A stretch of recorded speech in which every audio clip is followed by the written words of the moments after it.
Arabs. Who were the people who started slavery in the 7th century, who, according to historians... Now, she's about to explain to you who the Old G Muslims are, but they're not the Sand people. No, the Old G Muslims are descendants of the people of the transatlantic slave trade. They're brothers, Esau, Edom. Now, the Yellow Sand people took over from them, but the two are actually cooperating together with the Europeans. So the black Arabs, the yellow-white Arabs, and the Europeans have all been cooperating in this enslavement of the people of the African diaspora, the transatlantic slave trade, for about 2,000 plus years together.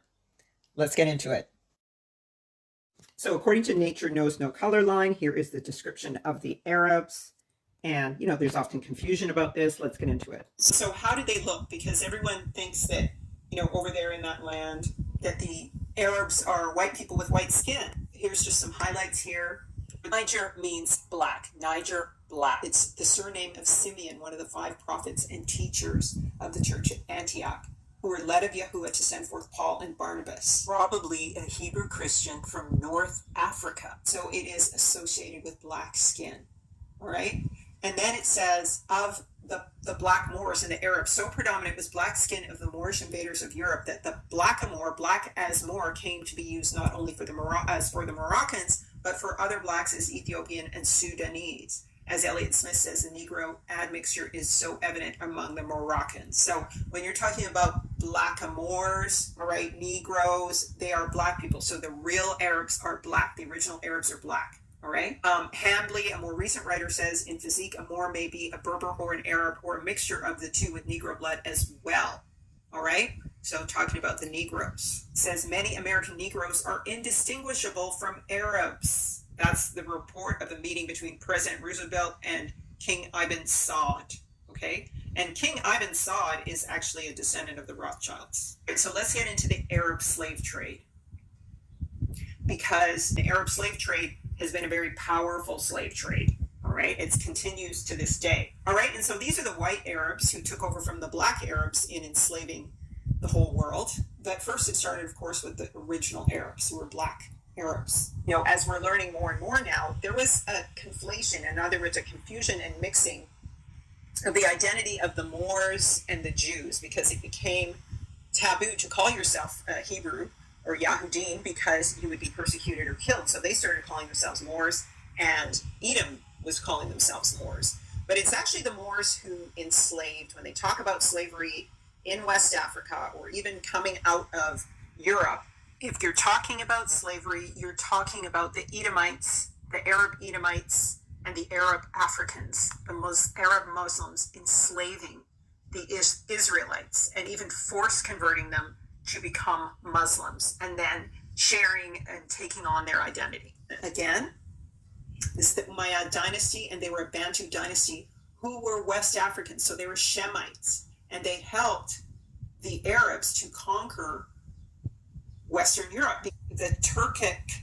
people, the Russian horde, or the Ottomans, were descended from the Taimans, from Taiman, who was one of the sons of Esau, okay? And they are associated with Iob, son of Esau, in the land of Esau. So Job went through his trial in Uz or Oz, all right? And his name was Iob or Job, all right? And these are associated later with the Oghuz Khangan, with the Mongolians. But I just want you to see the Ottoman Sultan's primacy among the Turkish monarchs. All right, so they were above them because these are the real Edomites. These are the Edomites who typically ran down and captured Israel in West Africa. So where the Nigerians are and where Edom is, and this is a particular Edomite, Ayuba or Solomon Diallo, or Job Solomon Diallo. And of course, Job, some speculate that he was actually an Edomite. This gentleman was a Muslim, and he captured and enslaved the Hebrews coming out of these areas in Nigeria. And you can also see, here's another map of Edom. And this again is in the same region where we saw the map of Africa and the Hebrews. Because they would sell to the Europeans could not handle the mosquitoes, they could not handle the malaria or the heat. So this is the work that the black Edomites did in Africa. And this particular guy was an Arab Edomite slave stealer trader who was captured by the Yahudim after capturing a whole bunch of Hebrews and selling them into slavery. And then he was sold to the very trader he had just sold all the Hebrews to. And then he was taken to America. He begged him beforehand, the white slave trader. And so he pleaded with the guy and he said, look, I just sold you a bunch of slaves, but his beard had been shaved off and his hair had been shaved off as well. So he said, well, contact your people, send for them, and if they come get you, I'll free you. But he was sent to America. And then when he arrived there soon after, he was freed and celebrated and sent back. 10 facts about the Arab enslavement of Black people not taught in schools. Okay, so this is not going to be pleasant, guys. So please brace yourselves. The number of people enslaved by the Muslims has been hotly debated. Now, of course, because they want to deny, historians estimate between AD 650 and 1900, 10 million to 20 million people were enslaved by Arab slave traders. Others believe it was 20 million. And so the legacy of Arab Islam in Africa estimates that over 80 million more Black people died over that route.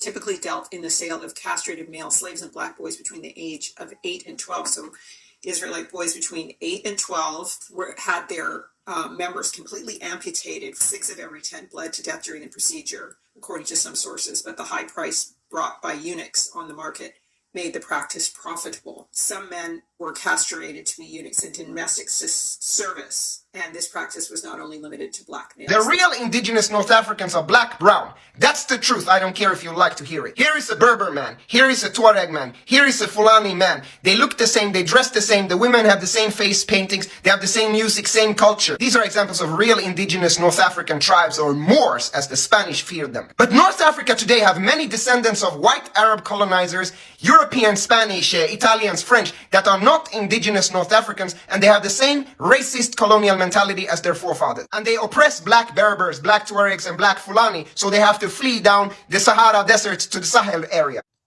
So what further proof do we have that the Black Moors are the Edomites and the same ones who sold Yasharel in the transatlantic slave trade?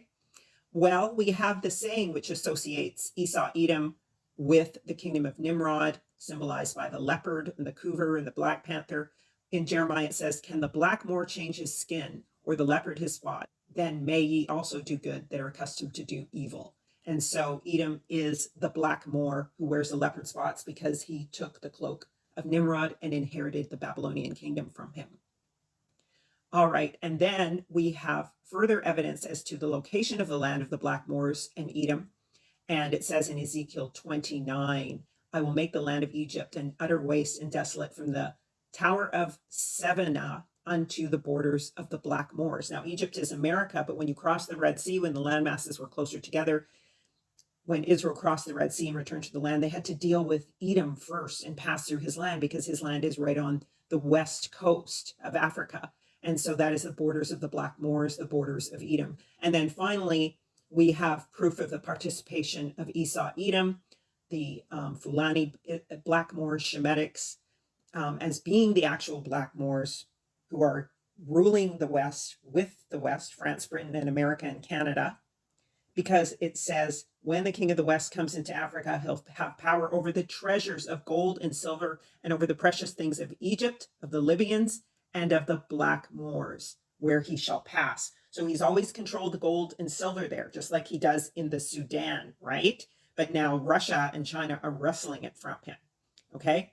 So this is further proof that the Black Moors are Esau Edom, and they've been participating with the West in the enslavement of the true Israelite African diaspora.